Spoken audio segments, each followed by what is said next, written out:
Buenos días a todos, ¿cómo se encuentran? ¿Cómo están? Bueno, llegamos finalmente a nuestra tercera clase sobre delitos contra el patrimonio y en esta ocasión vamos a hablar sobre todos aquellos delitos precisamente que se incluyen dentro de lo que es el tráfico ilícito de los bienes culturales y sobre las actuaciones de las unidades especiales de protección de estos bienes que depende básicamente de los organismos internacionales, más que de los estados.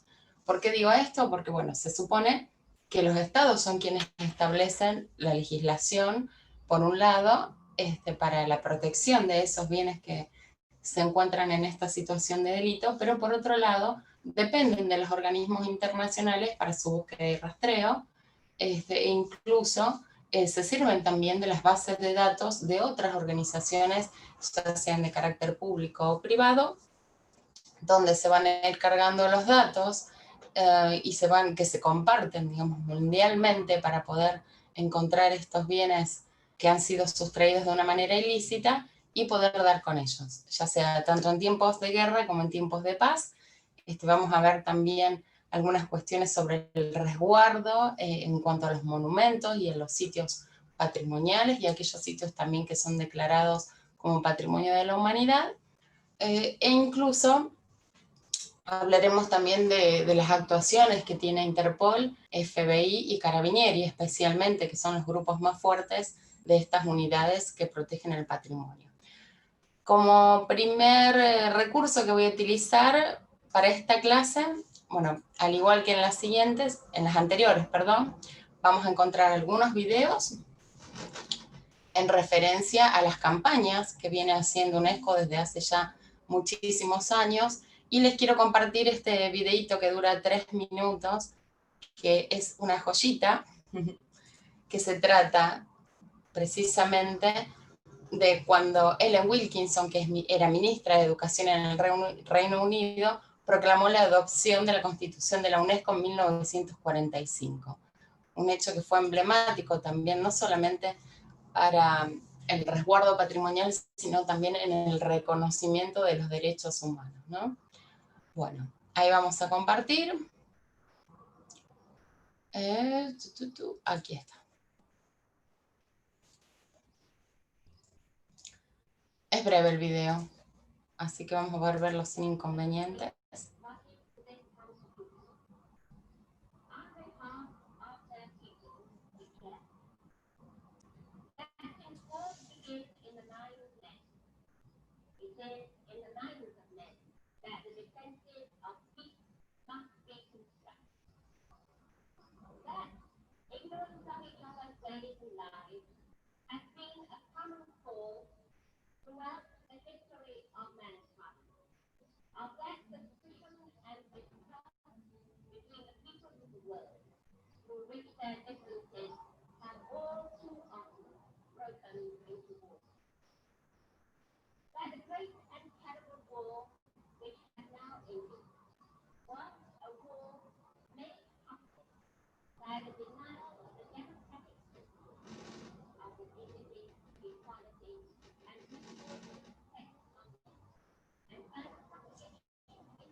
the United Nations Educational, Scientific, and Cultural Organization for the purpose of advancing to the educational and scientific and cultural relations of peoples of the world, the objectives of international peace and of the common welfare of mankind, for which the United Nations Organization was established and which its charter proclaims. I formally move the adoption of this charter of our country. May it be carried by acclamation.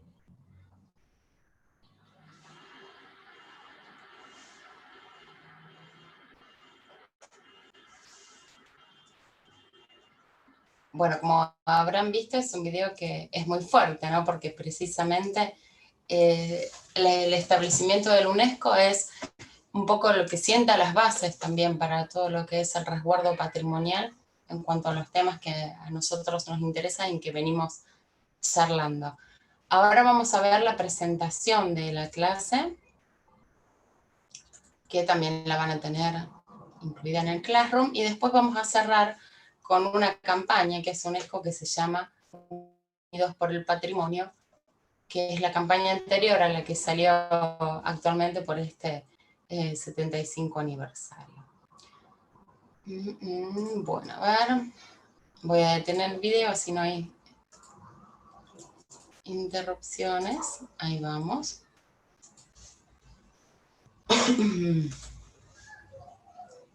Bueno, así es como llegamos a esta clase número 3 del curso de Introducción a Delitos contra el Patrimonio, y como les venía diciendo recién, vamos a hablar sobre la actuación internacional de las unidades especializadas en la protección del patrimonio y en esos principales organismos que trabajan contra el tráfico ilícito de los bienes culturales, como ser los cuerpos armados como Interpol, Carabinieri y también el FBI, y por otra parte los cuerpos no armados como el ICOM, ICOMOS y OIT, que OIT es el Observatorio Internacional de Tráfico, que ahora lo vamos a hablar dentro de un ratito.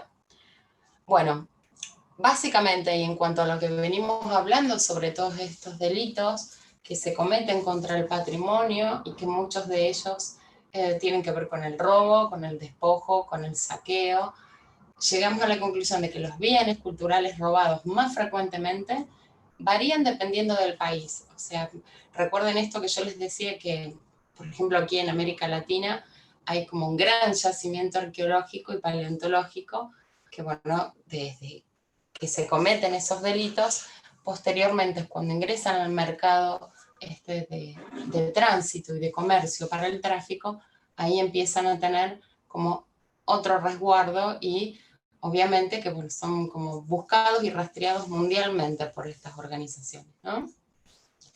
Pero dentro de aquellos bienes que son mayormente robados y luego vendidos y traficados, los que mayor demanda tienen son los cuadros, las esculturas, estatuaria, algunos artículos religiosos también, porque, bueno, no debemos olvidarnos que en estas instituciones, digamos, religiosas, en los lugares de culto, se tiene poco control, o sea, primero por una cuestión de inventario, prácticamente, que es bastante escaso e incluso suele ser también muy acotado, o sea que no todos los bienes o artículos religiosos están inventariados, y por otra parte porque es muy difícil y representa una cuestión como muy violenta el poner mecanismos de seguridad como por ejemplo, bueno, cámaras, alarmas o personal incluso de vigilancia para que pueda controlarlos y evitar de esta manera que haya daños, ¿no?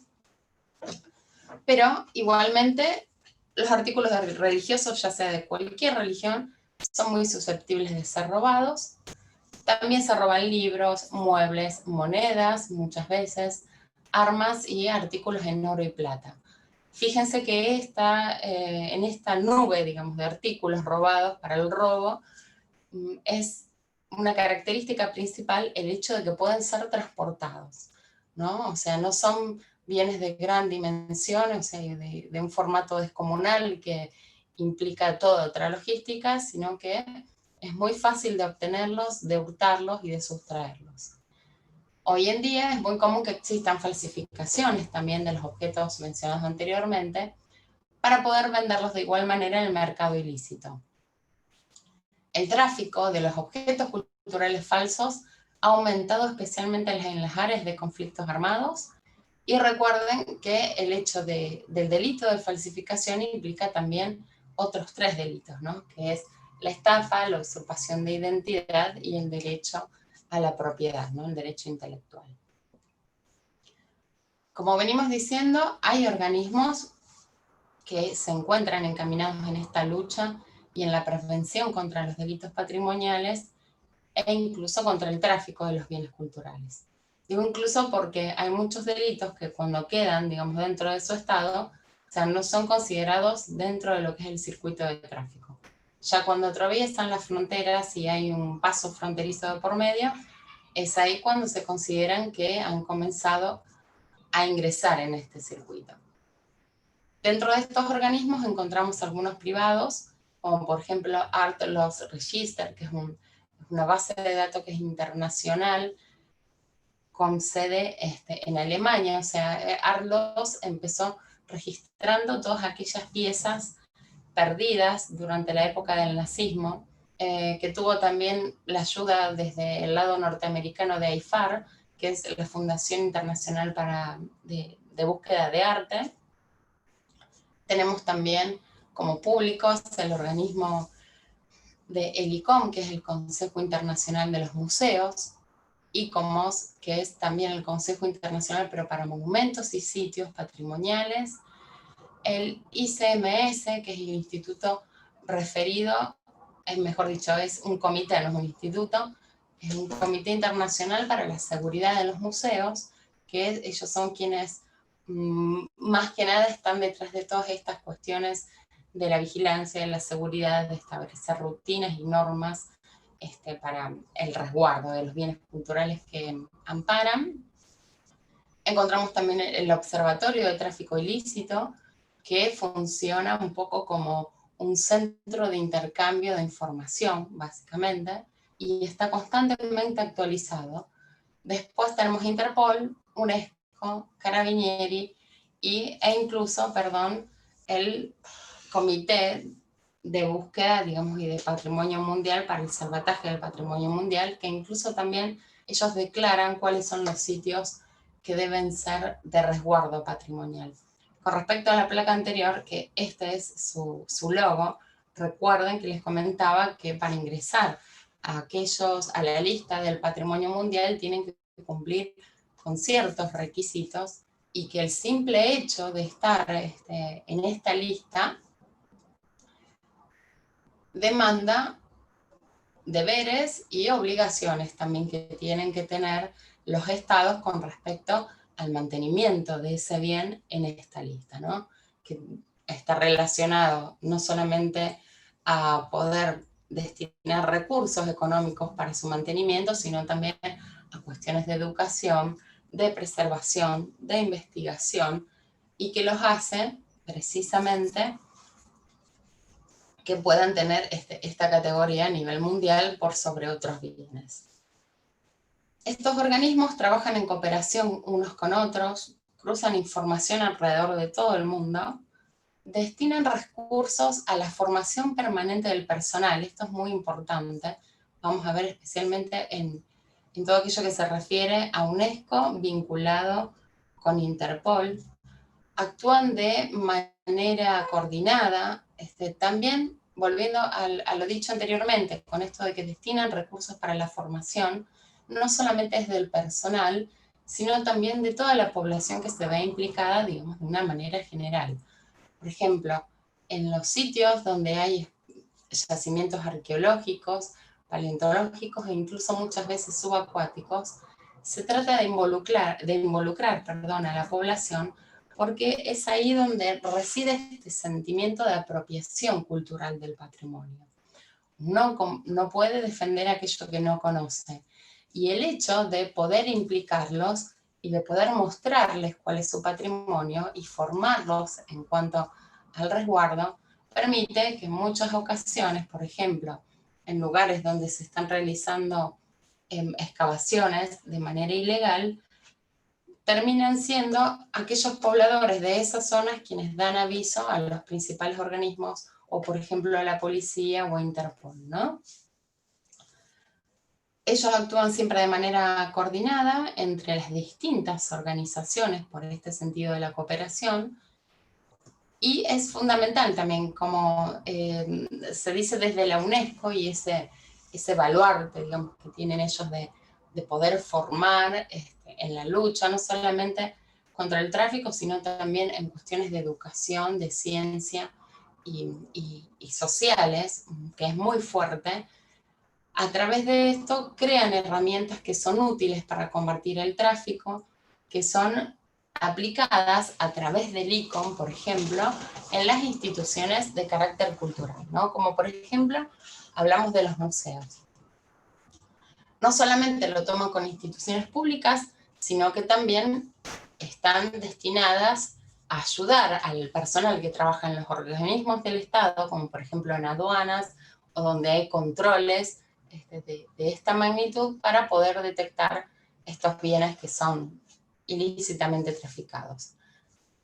Y estas acciones finalmente se enmarcan en los principios, en los principales, las principales convenciones y protocolos, como estas convenciones que venimos hablando desde la clase anterior, que establecen precisamente cuáles son los principales lineamientos a seguir en cuanto a la preservación del patrimonio, ¿no? Ya sea en épocas de guerra o en épocas de paz. En líneas generales, lo que cada organismo hace es, bueno, un poco lo que vamos a ver ahora. ICOM, que es el Comité Internacional de los Museos, ellos realizan listas rojas. Hay que tener cuidado con esto porque no es la lista roja, digamos, no es ese pedido de captura como hace tal vez Interpol, o sea, no está asociado con eso, al contrario. Ellos inventarían las categorías de objetos arqueológicos y obras de arte que están en peligro potencial en las zonas vulnerables del mundo para impedir su robo y su exportación ilegal, ¿no? Igualmente ICOM destaca que la lista roja no es una lista de objetos robados, como les vengo diciendo, sino que son bienes culturales que están representados a través de estos objetos que se encuentran inventariados en las principales instituciones culturales y que forman parte de ese gran acervo cultural que tienen los pueblos y que tienen cada uno de los estados, ¿no? Sirven básicamente para ilustrar cuáles son esas categorías de bienes más vulnerables ante el tráfico ilícito. Por ejemplo, en el año 2008, ICOM publicó una de las últimas listas de urgencia de los bienes culturales yemeníes en peligro. Y gracias a la aportación científica de expertos nacionales e internacionales y de museos de Yemen, Estados Unidos, Francia, Italia, Reino Unido y Alemania, estas listas rojas permitieron identificar las principales categorías de esos bienes que corrían mayor peligro por encontrarse en zonas de conflictos armados. La mayoría de los bienes culturales que se encuentran en los museos, bueno, tienen precisamente, digamos, como una, se me fue la palabra, o sea, siempre se encuentran en riesgo. En las clases, por ejemplo, del curso de tráfico ilícito, vemos cuáles son estas situaciones de seguridad con las que tiene que contar el museo, y vemos que muchas veces no es posible establecer un sistema de seguridad ni un seguro, por ejemplo, para las obras de arte, porque, bueno, sería impagable, pero poder realizar estas listas rojas con los principales bienes de todos aquellos museos y estados, o sea, el Estado representado a través de los bienes que conserva y preserva en sus museos, permite poder identificar, o sea, y rápidamente, cuando existe algún acontecimiento de tráfico o de robo. Entonces, lo que se va a tomar, dependiendo de las categorías, por ejemplo, si son figuras, si son instrumentos musicales, si son objetos ornamentales también realizados en diferentes materiales. Todas estas listas, por ejemplo, como la que vemos acá, de los bienes que están en peligro en Centroamérica y en México, ayudan mucho a los principales organismos, como ser Interpol o como ser incluso aduanas, o sea, la Organización Mundial de las Aduanas, y otras oficinas que se van entrenando en esto de poder ver y de poder distinguir cuáles son estos bienes que están en peligro para poder proceder de la mejor manera, ¿no? Cuando se emite una lista roja, o sea, no es que tiene una circulación, digamos, pública, o sea, si bien uno lo puede encontrar en internet, puede descargarlo y visualizarlo y estudiarlo, pero principalmente se les aporta esta información a los principales organismos de control, ¿no? Como ser, por ejemplo, bueno, la seguridad policial, los cuerpos de policías, y también se distribuye en todos aquellos lugares donde funcionan colecciones de carácter público, ¿no? Como por ejemplo en museos, tienen que ver incluso con esas colecciones, en galerías de arte, también se distribuye a marchands, a casas de subastas y a toda aquella persona que puede estar en contacto para poder identificarlo y poder incluso hacer la denuncia. Por ejemplo, aquí en la última imagen vemos que los cuerpos que controlan, por ejemplo, las maletas y ven estos bienes que muchas veces suelen ser pasados como artesanías, bueno, ahí tienen una herramienta a través de la lista roja para poder investigarlos, para poder identificarlos e incluso también para evitar que sean vendidos a otro comprador. Existen también principales unidades especializadas en el patrimonio cultural, o sea, tienen este nombre de unidad especializada, y que surgen en respuesta ante los ataques contra el patrimonio cultural, especialmente cometido en Jordania, en Siria y en Irak, y en donde existen cuerpos permanentes policiales, como por ejemplo los cuerpos de Italia o en Francia, incluso también, que envía misiones permanentes junto a Interpol. Interpol es la Organización Internacional de la Policía, ¿no? Y cuenta con sede en Francia y también en cada uno, digamos, de los países tiene una oficina central. También trabajan con UNESCO y con la Oficina de las Naciones Unidas contra la Droga y el Delito, que se llama, o la conocemos mejor dicho, como ONUD, que han puesto en marcha hace poco tiempo esta iniciativa que se titula, que yo les cargué el material incluso, Protección del Patrimonio Cultural, Imperativo para la Humanidad, y habla de las acciones conjuntas contra la destrucción y del tráfico de los bienes culturales por parte de los grupos terroristas y las redes de delincuencia organizada.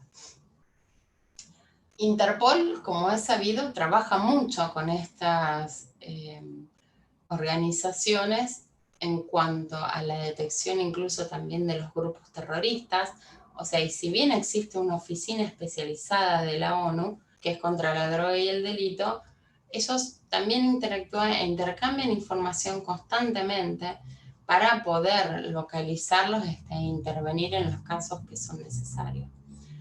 Pero estas unidades especializadas dependen incluso de cada uno de los estados. Por ejemplo, aquí en Argentina, el cuerpo que pertenece a Interpol es también de la Policía Federal. O sea, es como una oficina dentro de la Policía Federal que se ocupa precisamente de todos estos delitos internacionales.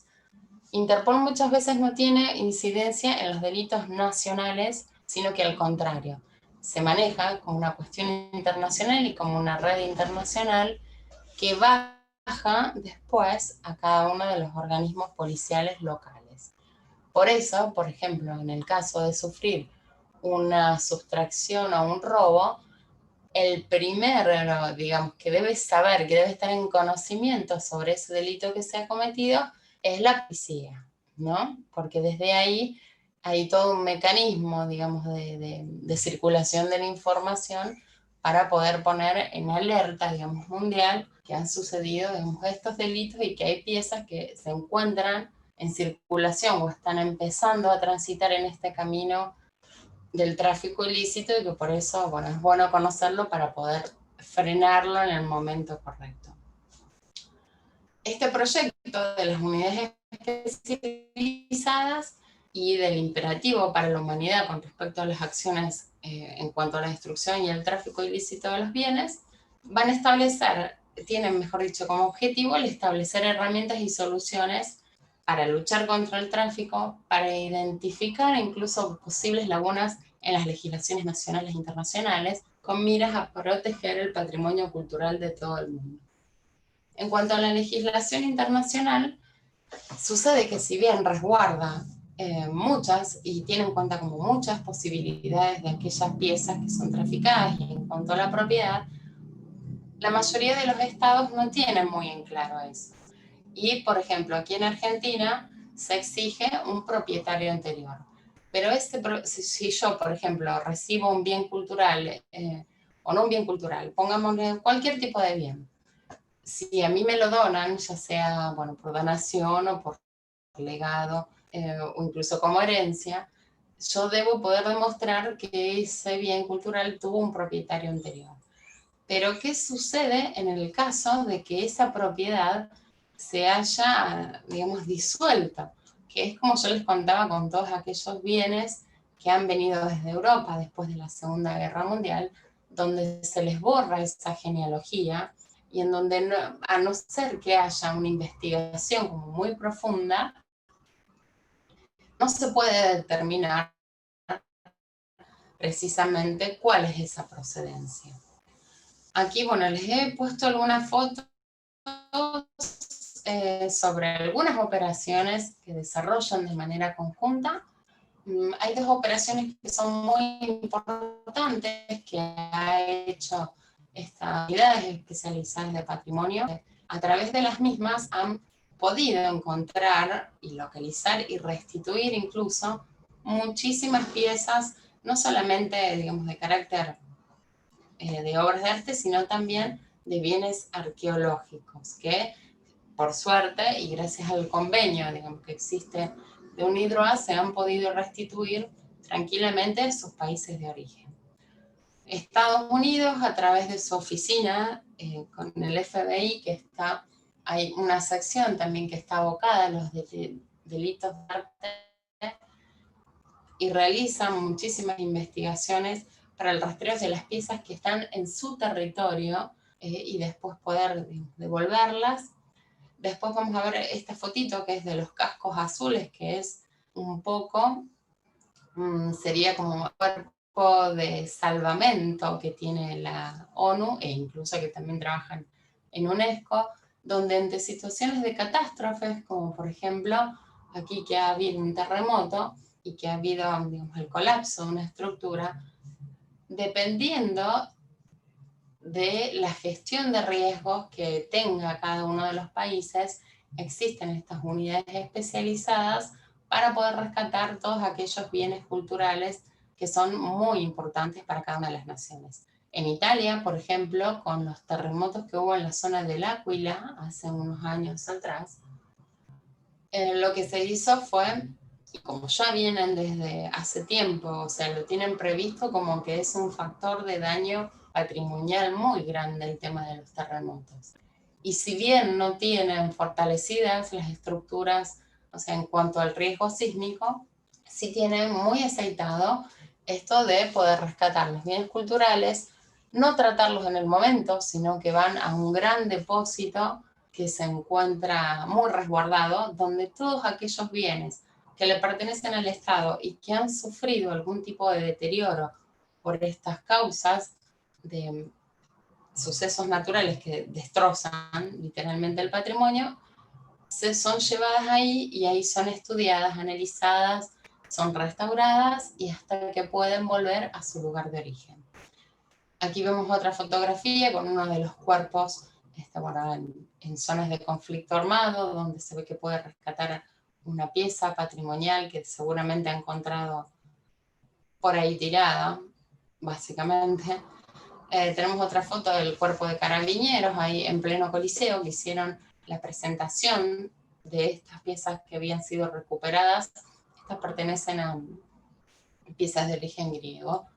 Aquí tenemos nuevamente una fotografía del FBI y otra fotografía de los cuerpos policiales resguardando aquellos lugares que son considerados monumentos patrimoniales y que tienen incluso la distinción del escudo azul que suponía UNESCO, o sea, la que implementa UNESCO a través de la Convención del 54. Bueno, ante estas situaciones que se han creado estas unidades especializadas de patrimonio, también desarrollan investigaciones en los principales casos de tráfico ilícito de bienes culturales.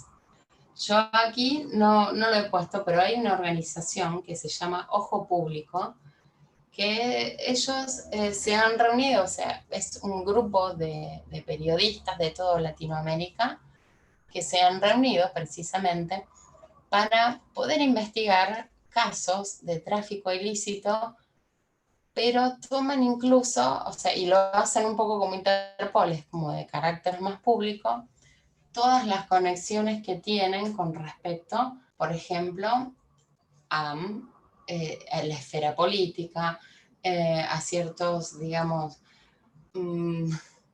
participantes, digamos, o personal que depende precisamente de los principales, o que trabajan en los principales organismos del Estado, y cómo a través de esa autoridad que tienen, llevan piezas que muchas veces, por ejemplo, quiero explicar la siguiente situación. Hay organismos públicos, o aquí en Argentina sucede, que pueden solicitar las piezas que quieran a los museos nacionales con la finalidad de decorar sus oficinas. Y ha sucedido muchas veces que al retirarse y al terminar ese mandato, las piezas no vuelven a los museos nacionales. No porque la dirección del museo no lo quiere y porque no existe esa logística, sino que se las llevan, y el hecho de llevárselas y el hecho de no existir un reclamo, o cuando incluso se reclama y la pieza no aparece y ellos interponen millones de motivos que no son válidos para no encontrar esta pieza, ha sucedido que ha terminado incluso en las manos del tráfico porque se apropian de las mismas y después de un momento al otro se aburren o quieren cambiarla por otra y la ponen en el circuito internacional. Ojo Público ha hecho todo el rastreo de esas situaciones y la investigación también de esas cuestiones donde el tráfico ilícito está vinculado a estos grupos políticos. Ha creado una base de datos que es muy grande, que tiene acceso libre, o sea que ustedes, después yo les voy a poner el enlace para que puedan visitarlo, y en donde van a encontrar incluso a los otros centros, digamos, de periodismo a lo largo de toda América Latina que han participado y que aportan incluso activamente y constantemente en esta investigación. Volviendo a las unidades policiales, tenemos en Argentina, como les decía antes, que está integrada al cuerpo, digamos, de la Policía Federal Argentina, y conforma parte de la Oficina Central de Interpol en Buenos Aires. En Italia, por ejemplo, la unidad especializada forma parte de la Policía Militar, que es el cuerpo de Carabinieri, e intercambian información con la Oficina Central en Roma. Y en Estados Unidos existe una oficina que es del FBI, especializada en la investigación de delitos del arte, y que trabajan con gobiernos extranjeros para identificar las piezas robadas e intentar recuperarlas cuando se encuentran en los Estados Unidos. Estados Unidos, o sea, el cuerpo del FBI, investigó mucho sobre todos los bienes culturales que habían sido sustraídos de Europa después de la Segunda Guerra. Recuerden que yo ayer les hablaba de Odessa. Odessa fue esta ruta de escape también para personas y para bienes que se dio mucho aquí en Argentina. Odessa era la palabra clave, por eso tiene ese nombre. Y tiene mucha vinculación también con el FBI, porque ellos en su momento realizaron una investigación muy grande sobre aquellas piezas que se consideraban que habían ingresado al país de una manera ilícita. Posteriormente, y por situaciones políticas, cuando termina la Segunda Guerra, estos cuerpos del FBI, mejor dicho, es como que desaparecen de la situación y queda todo como en la nada. Actualmente prácticamente no se investiga. Yo incluso, bueno, yo estoy haciendo como una pequeña investigación, o sea, es una incipiente investigación, porque todavía no la he tomado y no me he dedicado a tiempo completo sobre una colección que es de arte decorativo, donde hay vestigios, o sea, por el simple hecho de analizar las piezas, de que provienen de una situación que ha sido poco clara y hasta diría que clandestina. Pero bueno, estoy en la investigación. Aquí lamentablemente no existe un registro sobre eso porque todos los papeles se han quemado intencionalmente, pero entonces, bueno, por eso uno también ubica como la forma de rastreo desde su lugar de origen hacia aquí y no hacer el camino en viceversa, ¿no? En reversa. Bueno, aquí tienen los escuditos de estas principales organizaciones.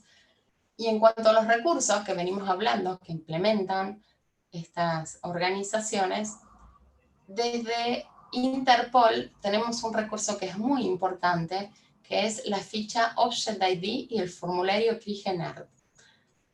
El proyecto Object ID empieza entre el 95 y el 97 aproximadamente.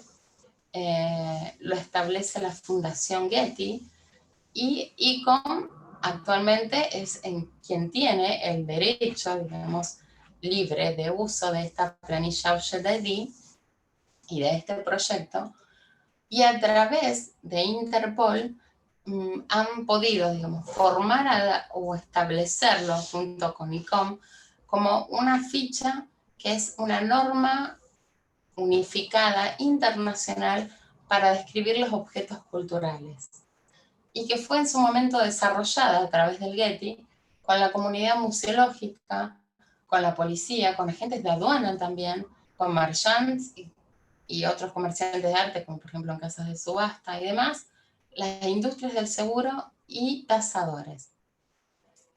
Esta ficha, que se le puede descargar libremente, o sea, pueden encontrarla incluso también en la página del ICOM, tiene que estar registrado, pero se puede descargar, funciona como un documento de identificación de los objetos. Y en el caso de que hayan sido receptados, robados, hurtados y que se encuentren dentro del circuito de tráfico, pueden localizarse de una manera muy rápida. Por eso, o sea, y si bien está ya establecido, al menos aquí en Argentina, que todas las piezas o los bienes culturales tienen que tener esta ficha, se trata de que esta normativa también pueda aplicarse en todos los países y que se aplique incluso también a todos los bienes culturales. Tiene campos como muy específicos que consisten en tomar una fotografía. Yo siempre digo que hay una fotografía social y una fotografía que es documental, ¿no? Como de identidad. Esta lista lo que pide es ambas, mejor dicho, si se puede, ambas. Pero en realidad lo que se pide es la fotografía social para poder identificar esa pieza. Porque ha sucedido que, como podrán ver cuando revisan las bases de datos, que hay muchos objetos que son denunciados como robados, pero que no cuentan con una fotografía y es prácticamente imposible identificarlos a través de una descripción. Esta lista de verificación para Object ID consta de 4 pasos, que es el tema de la fotografía, responder una serie de preguntas que tienen 9 campos, describir brevemente el objeto y o sea, el último paso para poder establecerlo también es mantener esta ficha en un lugar seguro, tanto la ficha como el objeto. Dentro de las preguntas que realizan, o sea, son como bien específicas de la descripción de los bienes culturales, como por ejemplo el tipo de objeto, materiales y técnicas, medidas, después algunas cuestiones vinculadas sobre el autor, el título, el tema, la fecha o periodo incluso. Funciona prácticamente como una ficha de registro, pero es una ficha de registro que es acotada. Como es una normativa que está abierta, o sea, que es, o sea, si bien se establece la ficha, pero uno puede agregar los campos que desee, Posteriormente se puede crear un legajo donde se incluya la mayor cantidad de información posible sobre las piezas. ¿Por qué se pide esta ficha? Bueno, precisamente porque cuando hay un robo, un hurto o una receptación de un bien cultural y uno va a hacer la denuncia a Interpol o al organismo policial que después e inmediatamente llegue a Interpol, lo primero que ellos solicitan es esta ficha. Y no se puede hacer prácticamente la denuncia si no se cuenta con esta ficha.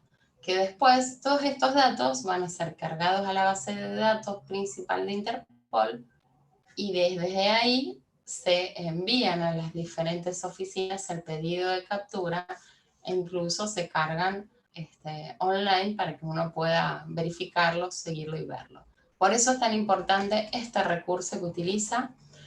Y con respecto al formulario CRIGENAR, que es compatible con Object ID, surge de la necesidad de poder formar a los cuerpos policiales, incluso también el personal que trabaja en las aduanas, para poder identificar estas piezas.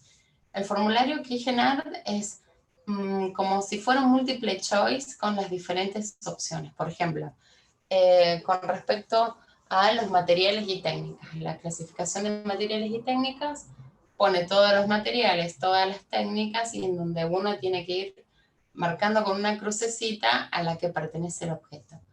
Es una descripción prácticamente que ya está armada, pero que permite al personal de aduana, por ejemplo, poder identificar rápidamente cuando se encuentra con algún bien cultural, si ha sido sustraído de manera ilícita o no. Este formulario se encuentra en árabe, en español, en francés y en inglés, y tiene un vocabulario que ya está establecido y que es muy simple acceso para describir los objetos, y también es utilizado por personal policial, por personal del museo y otras organizaciones que estén involucradas. Como recurso también para la lucha contra el tráfico ilícito existen las bases de datos.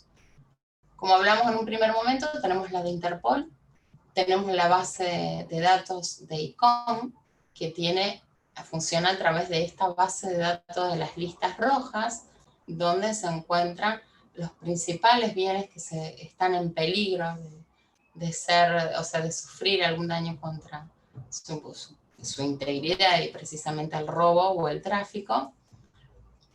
Y son útiles también para destacar las categorías de los bienes culturales que pueden ser víctimas del tráfico. También tenemos AIFAR, que yo se los nombré en un primer momento, que es la Fundación Internacional para la Investigación del Arte. Es una organización que no tiene fines de lucro, que se establece para canalizar y coordinar información académica y técnica sobre las obras de arte.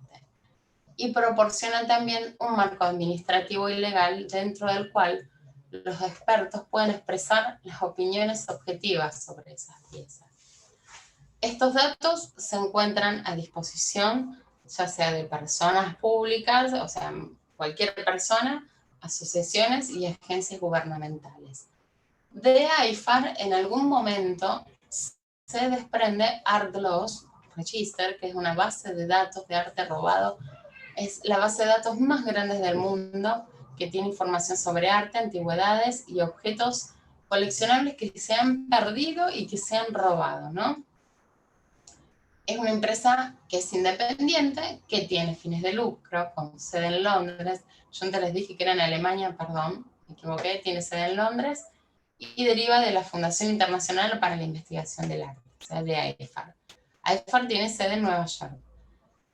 Esta base de datos es muy utilizada por coleccionistas, comerciantes de arte, aseguradoras y agencias de aplicación de la ley en todo el mundo. O sea, cuando se habla de que es utilizada por coleccionistas y comerciantes de arte, es porque precisamente al ser una base de datos que es tan grande, cuando ellos van a vender alguna pieza o a comprarla, primero tienen que verificar cuál es la procedencia y que no tenga un pedido de captura internacional. Porque si no, bueno, obviamente perderían el dinero al margen de que estarían cometiendo un delito, ¿no? Que muchas veces se puede justificar que ha sido de buena fe y que en realidad el adquiriente no tenía conocimiento, pero al estar, digamos, investigando sobre estas piezas en la base de datos se verifica, bueno, que no. Otra de las herramientas, y esta es muy frecuente de ver en todo lo que sea aeropuertos, no tanto en museos y en instituciones culturales, sino más bien en otras instituciones que dependen del Estado, tenemos las campañas de concientización, como por ejemplo, no permitamos que nos roben el patrimonio, que tienen que ver incluso con la campaña Unidos por el Patrimonio, que ya la vamos a ver, en los distintos estados, por ejemplo, bueno, en Colombia, en Ecuador, en Perú. Stop al tráfico ilícito, que es una campaña muy fuerte también que lanzó UNESCO. En el marco, bueno, también aquí podemos ver el loguito del 50 aniversario, no es del 50 aniversario, es el logo de la convención para evitar el tráfico ilícito de los bienes culturales, que se utiliza precisamente, que es muy reconocido como logo para estas campañas. Aquí en Argentina, por ejemplo, se utilizó, al igual que en Colombia, piezas que son de uso común, o sea, de uso cotidiano, y cómo serían aquellas que han sido sustraídas cuando representan un bien cultural, ¿no? Hacen como esa comparación.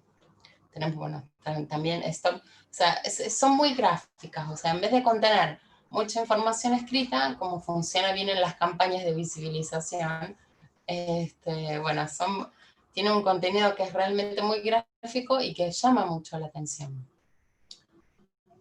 Como les decía recién, una de las últimas campañas que se hizo es en el 2015 con la Coalición Mundial Unidos por el Patrimonio, que nace de una de las reuniones del Comité del Patrimonio Mundial. Bueno, esta Coalición Unidos por el Patrimonio es un grupo especializado que está capacitado para trabajar en entornos hostiles y que se puede desplazar por el territorio sin un preaviso o con un breve preaviso.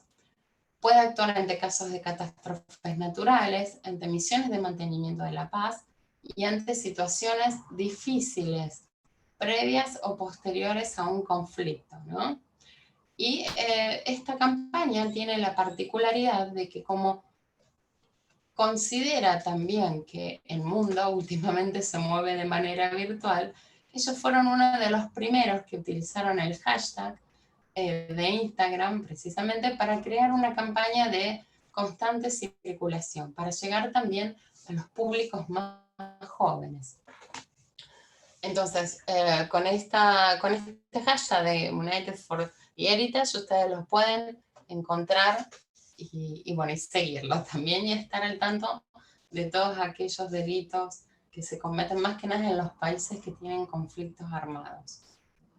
Otro de los organismos, aparte de ICOM y de Interpol y de las unidades especializadas, es el Observatorio Internacional de Tráfico Ilícito, que se lanzó en el 2013 y que tenía la intención, digamos, de formar un banco de datos con miles de recursos relativos al tráfico. Realmente el observatorio es muy bueno, está muy actualizado, es una plataforma internacional y de intercambio internacional, incluso de cooperación, de conocimientos, y no solo eso, sino que también fomenta constantemente las buenas prácticas y todas estas campañas que se van dando, y la utilización y la implementación de la ficha Object ID, y participan todas las organizaciones que están vinculadas al tráfico.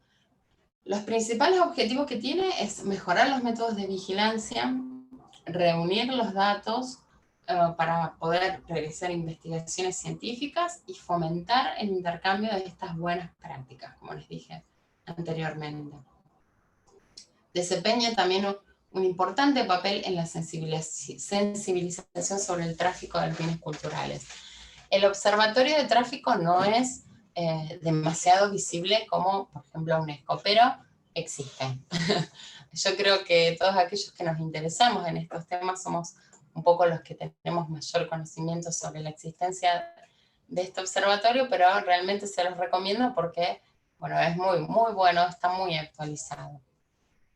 Como les adelanté en la clase anterior, el 2020 es un año que es muy especial para estas cuestiones. Bueno, es especial por todo, pero precisamente en referencia a esto, es motivo del 50 aniversario de la Convención del 70, y ante esto UNESCO lanzó una campaña de comunicación internacional que se llama El verdadero precio del arte. Se encuentra presente a través de la prensa y de las redes sociales. Fíjense que la mayoría de las campañas ahora utilizan las redes sociales, o sea que no son en cuestión de papel, o sea, si bien obviamente las podremos encontrar, por ejemplo, en aeropuertos y en situación de tránsito, pero principalmente son campañas que se destinan a un público en general, muchas veces, bueno, en este caso es a público que es amante del arte, pero llega a todos los niveles sociales y todos los niveles etarios también, ¿no? Por eso, bueno, es esta globalización también a través de las redes. Y tiene 5 campañas, o sea, 5 no son spots, perdón, afiches, o sea, son muy visuales, que presentan cada uno un objeto cuya verdadera historia es la de una antigüedad robada en Medio Oriente, en África, Europa, Asia y en América. Al poner en escena estos objetos robados, la campaña revela sin filtros la oscura realidad del tráfico ilícito de los bienes culturales, como la financiación del terrorismo, las excavaciones ilegales, los robos en los museos destruidos por las guerras y la liquidación de la memoria de un pueblo a través precisamente de estos delitos y de estos problemas que conllevan las guerras, mejor dicho. El otro motivo especial de este año también es que UNESCO cumple 75 años, por eso empezamos la clase con el video donde L. Wilkinson, la ministra de Educación del Reino Unido, proclamó la adopción de la Constitución de UNESCO en 1954.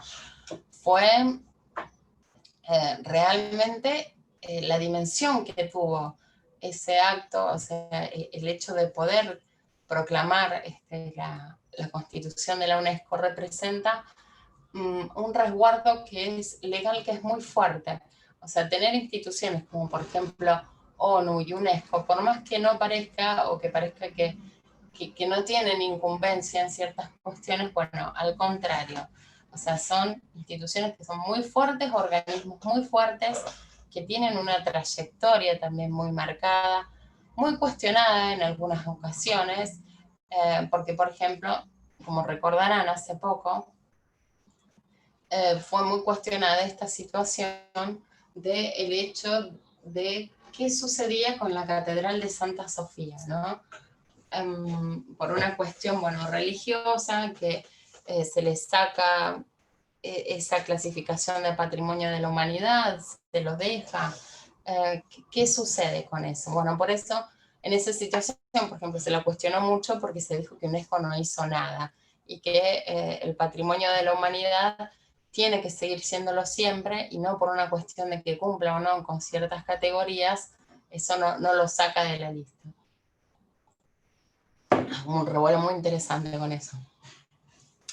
Bueno, esta campaña, El verdadero precio del arte, les puse 2 placas, ¿no? Una dice: apoyar el conflicto armado nunca ha sido tan decorativo. Y dice que esa invaluable antigüedad fue robada del Museo Nacional de Alepo en el 2014. Sí, es una campaña que, bueno, es muy gráfica, pero es muy real, ¿no? Porque nos sitúa, muchas veces sucede que, por ejemplo, ante las campañas de difusión, mostrando aquello que sucede en otros países, uno vive un poco alejado de la realidad, ¿no? Y bueno, y el hecho de poder tomar estas piezas y situarlas dentro de contextos que no son completamente como amenos, como decirlo de alguna manera, y que no son familiares porque representan nuestras propias casas, ¿no? Prácticamente. Y bueno, y de cómo es la implicancia que tienen con las piezas. Por ejemplo, esta pieza, Cuánto por el alma de una nación, ¿no? Es el panel interior izquierdo del Políptico de Gante, que es un tesoro nacional y una de las principales pinturas del Renacimiento flamenco. Es de Van Eyck. Esta pieza, principalmente, el altar de Gante, es muy representativo, no solamente porque es una de las principales piezas del Renacimiento, sino porque, bueno, es una de las piezas que históricamente ha sido o ha tratado de ser más robada en la historia del arte, prácticamente. Incluso cuando sucede esta cuestión del expolio del arte durante el nazismo, este altar es uno de los principales que van a intentar ser robados, que bueno, después es robado precisamente, pero tiene una trascendencia que es muy fuerte, tiene una carga simbólica que es muy fuerte. Miren si pueden la película The Monuments Men, los hombres de los monumentos, que la hizo George Clooney, que relata precisamente este encuentro, o sea, esta conformación de este grupo y cómo van a actuar ellos ante... es una película como, es muy llevadera, es muy linda y es muy real. O sea, incluso aparece también la figura de Rose Ballard, que la estoy viendo en clases anteriores, que es esta mujer tan importante en la historia. No comenta sobre el manifiesto de Wiesbaden, pero sí todo lo que pasó con respecto al tráfico y el expolio de obras de arte durante el nazismo y cómo son encontradas en las principales minas en el Tauce. Otros proyectos vinculados que tenemos al tráfico ilícito, que es un proyecto que se llama Atar Project. Atar es la palabra árabe que se designa para antigüedades, ya sea que se refiran a un artefacto o a un monumento antiguo. Se usa para describir una parte del pasado que muchas veces se pierde a través del tráfico. Es un proyecto que es de investigación en antropología del patrimonio y el tráfico de antigüedades. Es un estudio de investigación dirigido por un grupo de antropólogos y expertos en patrimonios que indagan en ese mundo digital. O sea, fíjense la importancia que tienen hoy en día las redes sociales en cuanto al intercambio de información, tanto para lo bueno como para lo malo. Este grupo, bueno, aquí fíjense que es una foto, una captura de pantalla de Facebook, ¿no? Que está subida en esta página de Atar. Ellos estudian mucho a través de Facebook. Hace un tiempo atrás, bueno, en el informe que pasaron sobre el 2009, consiguieron encontrar 95 seguimientos de grupos con más de 3.500 publicaciones que fueron grabadas como evidencia. Representa casi 2 millones de personas que pertenecen a estos grupos que son monitoreados y hay 3.600 imágenes recopiladas. Fíjense la dimensión que adquieren estos grupos y más con esta apertura de las comunicaciones, ¿no? Obviamente. Y después tenemos otros dos proyectos que también son muy buenos. Uno de ellos es Artemis, que es una base de datos en línea que tiene la novedad de contener notas sobre casos reales de disputas de bienes culturales, que bueno, ha sido desarrollado por Art Law Center, depende también de la Universidad de Ginebra, y en esta página ustedes van a poder encontrar las principales disputas resueltas mediante los métodos alternativos de resolución, o sea, no solamente como lo establece, digamos, el comité a través del proyecto, a través de UNIDROIT, sino que también hay resoluciones alternativas. Por eso yo les decía que tratan de ver esta película de La Dama de Oro, que grafica perfectamente esta resolución a cómo se da en el ámbito internacional y cómo a través de un hecho muy particular se resuelve mediante la aplicación nacional, digamos, estatal para ese conflicto. Y también lo que hace es examinar las decisiones judiciales. Es muy buena esta página, realmente la recomiendo. Otra de los proyectos es Art Recovery International, que es una sociedad privada devenida de Art Loss. O sea, quien funda Art Recovery es quien fue director de Arlost hace unos años atrás, sigue teniendo sede en Londres y se especializa en la recuperación de las obras de arte robadas, perdidas o saqueadas. Tiene un equipo de juristas y profesionales que ofrecen un servicio que es bastante discreto y personalizado, ya sea coleccionista, a distribuidores, aseguradoras, museos y artistas. Serían un poco como investigadores para poder rastrear todas estas piezas que en su momento han sido expoliadas o robadas.